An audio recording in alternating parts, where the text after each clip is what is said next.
My fiancée suddenly started pressuring me for a three-way, but when I secretly checked her phone, she was already letting another guy go all the way with her, so I cancelled the wedding and showed her the way out. Posted by you/RadiantRub1212.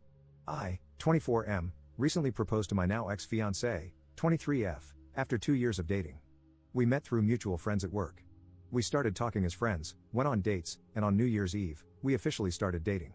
At the beginning of our relationship, she mentioned this guy, Marvin. According to her, Marvin has always had a crush on her, and during the first few months of our relationship, he texted her several times, asking her to leave me and give him a chance. We used to talk about how pathetic this guy was and how she despised him for suggesting she would leave me for him. I must clarify, I'm nothing special, I'm a short, Asian, nerdy guy. Time went by, and after 2 years of dating, I decided to propose to her. So, on New Year's Eve, I gave her the ring, and she said yes in front of her whole family. I had some money saved, she doesn't work, so I started looking for venues, catering, invitations, decor, and everything. I spent a large amount of money, as her parents were not in a position to help with the expenses, and I had enough savings to handle this comfortably. One day, while we were running errands, we started talking about having a three-way.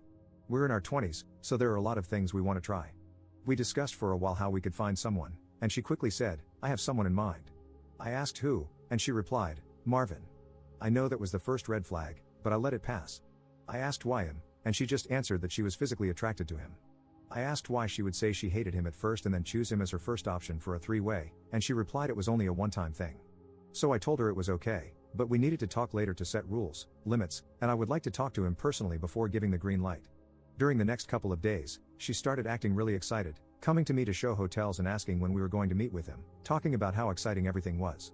I told her we needed to discuss things first, as it's not as easy as it sounds, and we needed to set some limits.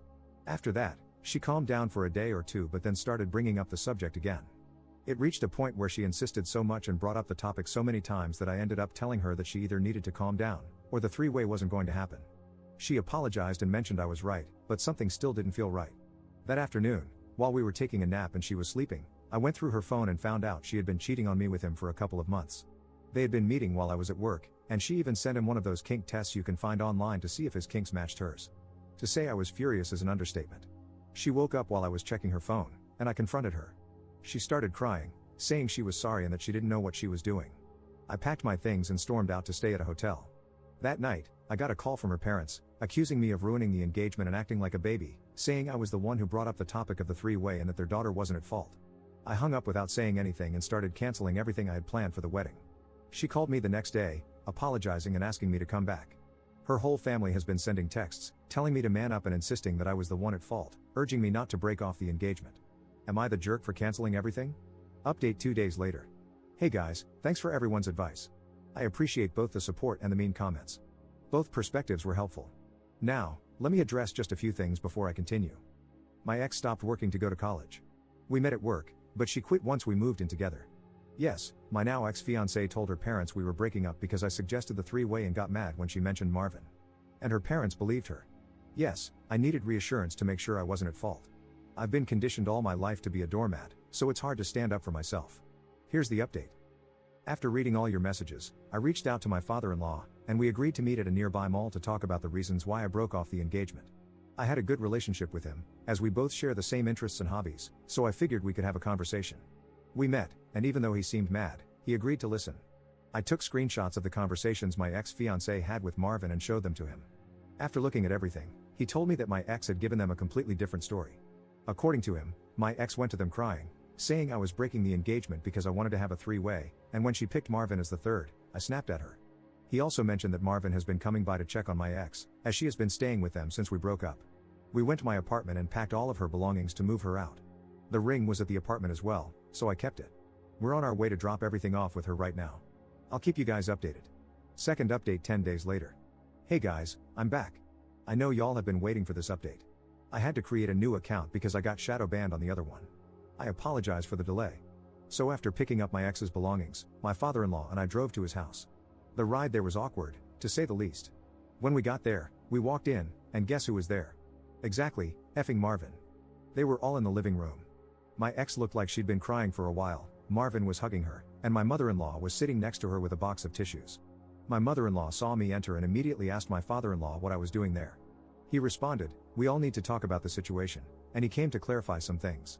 We all sat down, and Marvin was about to leave the room when my father-in-law said, "No, please stay, you're part of this too." Marvin sat down, but it was clear he wasn't handling things well. His right leg was bouncing, and he tried his best not to make eye contact with me or my ex. My father-in-law then started by saying that I had agreed to continue with the engagement, which made my mother-in-law and my ex smile. However, my father-in-law said I had one condition: Marvin must show him his WhatsApp conversation with my ex. At that moment, I was shocked. I was about to argue, but then I understood something. Most likely, my ex had deleted the conversation with Marvin, but there was a chance Marvin hadn't. Marvin tried to protest, but my father-in-law insisted and asked him to do this for his daughter. My ex and Marvin glanced at each other, while my mother-in-law sat silently, looking at my father-in-law. Finally, Marvin stood up and left without saying anything else. My ex started crying again, but my father-in-law told her to shut up. He said I had shown him the screenshots of their conversations and that he was disappointed to have raised a cheater.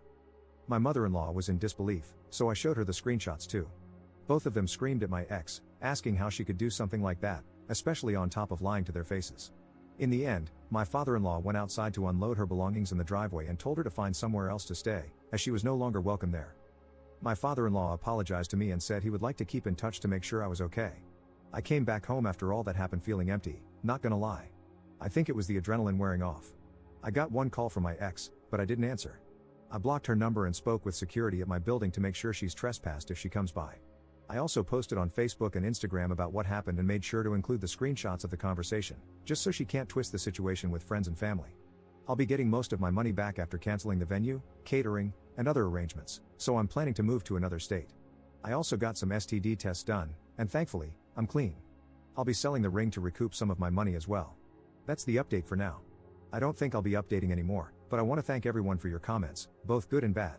Hopefully, things will start to get better from here.